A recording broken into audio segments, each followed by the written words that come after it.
Visit friends, hang out. Hey, he's on hold right now. You can tell him how much you like Kansas City. Ladies and gentlemen, it's our pleasure to welcome to the Ryan Kelly Morning After, our Maggie O'Brien's 9 o'clock hour from the Michelob Ultra Studios. Joining us on the Steve Schmidt Kia of North County. Phone lines, Missouri Representative Wes Rogers. Wes, good morning.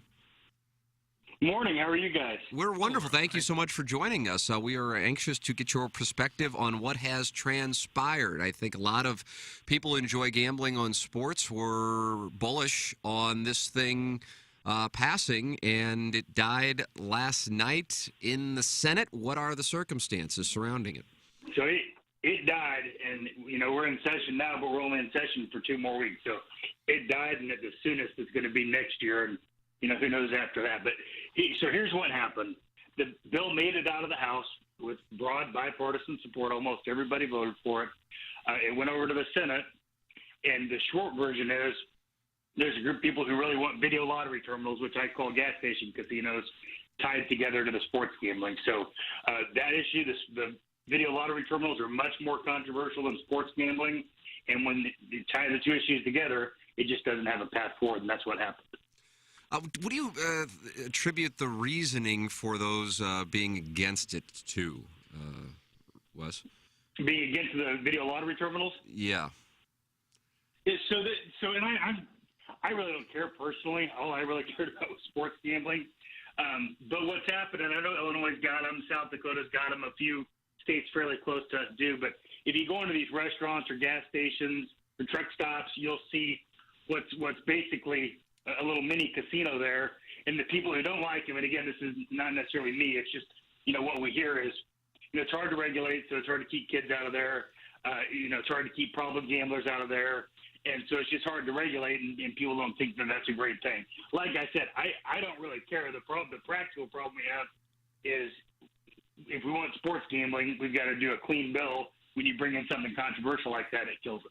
That's the bottom line. Got it. So at the outset of our conversation, as Representative Wes Rogers, who is a rep for Missouri's 18th District, is our guest, and you champion the sports gaming legislation that made its way from the Missouri House to the Missouri Senate last evening, where it died. Are you saying that this is now dead, or that there are 2 weeks for it to come back to life, or are you saying it's dead and the earliest anything can get done is next year? It is dead. There is no path forward. We will not get sports gambling done this year. And, it was a fun issue to work on because it's a bipartisan issue. So a guy named Dan Houcks out of Warrensburg in Johnson County was the one who carried the bill out of the House. And, we worked across the aisle to get that done, and he did a great job. And unfortunately, we can't control what happens on the other side of the building. So there is no way we're going to be gambling on sports or on the football games this fall. It's not happening. Wow. And the guy who did the filibuster, how does that work? He just keeps talking until everyone else gives up, or how does that work exactly? More or less, or if they realize he's serious about it, they're not going to necessarily make him go through the process. But that guy, he's been vocal. He's been active in the negotiations on all of the gaming issues for years at this point, and he's been adamant that he wants the video lottery terminals to be a part of this. He's a well-respected senior senator, and he's got the ability to basically shut the thing down if he doesn't get what he wants, and that's what he did.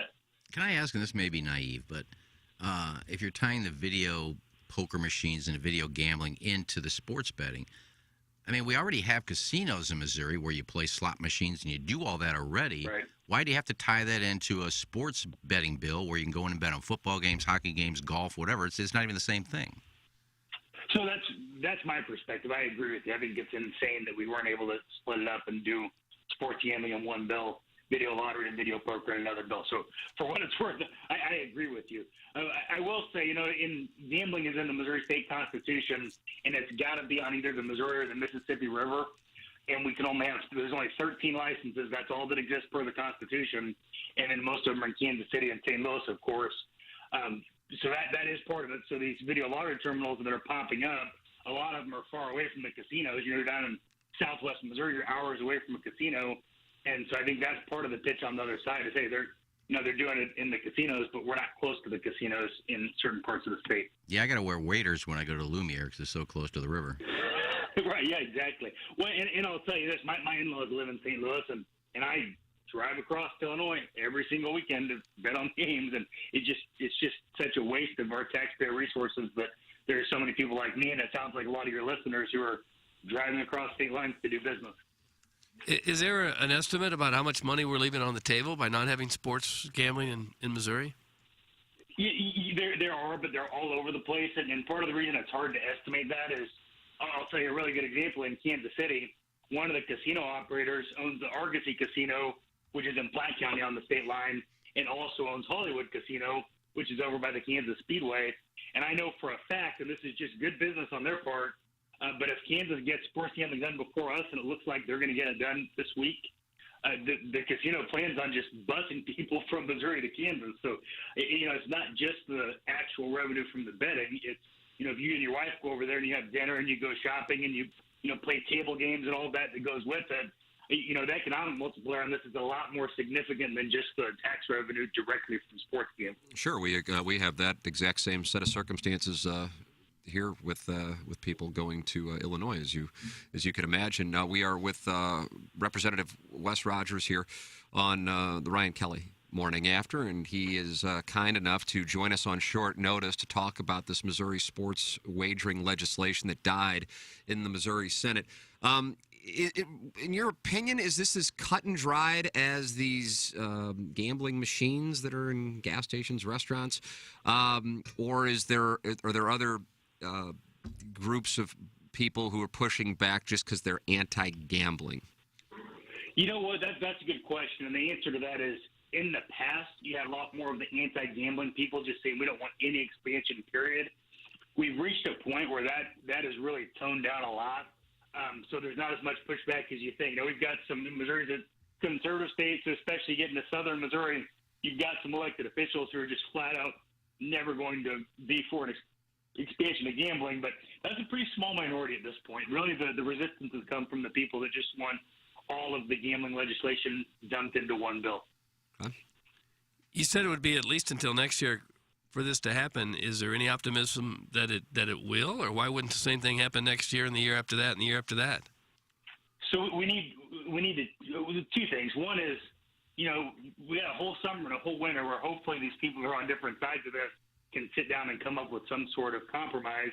And if that's the case, it's going to look a lot better. But another part is we'll have elections. So every 2 years we have a different group of, senators are elected to 4-year terms, but they're staggered. So every 2 years you get a new Senate, and if the climate's different, then maybe we'll get lucky, So we may get back to this next year. You and I are having the same conversation, asking why the heck we can't, gamble on the football games. But every year there's a new chance, and all we can do is wait and see. And on our side of the state line, at least you guys have Illinois over there. We don't have anything right now. So I've been watching Kansas really closely because I do think they will at least get it done this year. You would think they would look in all these counties and municipalities in the state crying poor. Where are we going to get money to fix roads? We're short of money. We can't do this. We got to defund police. We don't have the funds. You pass this bill, you're talking millions of dollars. And per the Constitution, that's millions of dollars that has to go to education. So you're taking money off. You're taking money. You're defunding the schools basically, because this is money that we're just choosing not to give them. And the other part of it is, and everybody knows that everybody's gambling already, and at least in St. Louis, some of you guys are driving over to Illinois, but you still have a lot of people going through, old school bookies, and then you've got a lot of people gambling online through the Caribbean, which is just a complete joke, because even if you were to actually win, good luck ever getting paid on that. What are you going to do, sue them? There isn't really a lot of something that's already happening, and it's just a pity that we're not going to bring it into the wide market and make it a normal thing. So what do you anticipate here over the next year? So I will say, I guarantee you, within 3 years, we will get sports gambling done in this state. I thought we were going to get it done this year, and we just didn't. And I got to say, there's the House handler on this, Dan Houks from Johnson County, Missouri. He brought all of the stakeholders together in a way that has not been done before. So we made a major breakthrough this year just by him doing so much heavy lifting on this, getting people that hadn't been talking to each other to actually talk to each other, and then at least we got it out of the House this year, which we had never done before. So we're making progress, and I don't know if it's going to be next year, the year after, but we will get it done at some point in the next few years. Okay. I have one more question. Oh, of course. This could be dumb too, but I'm sure a lot of our listeners are feeling the same way if they don't really follow politics. I know the whole point of filibusters is to get up there and just say nothing for 4 hours and the session's over. If he doesn't filibuster for some reason, you put some tape over his mouth and hide him in a corner and you take a vote, does it pass, or do the filibusters why it didn't pass? That's kind of a hard question to answer. So, I'm in the House. So we don't have filibusters in the House. We have a time limit. When the time's up, we vote and we move on. In the Senate, we've got what's called the talking filibuster in Missouri, which is a little bit different than they do it in D.C. So if you want to filibuster, you got to stand up there and talk the whole time.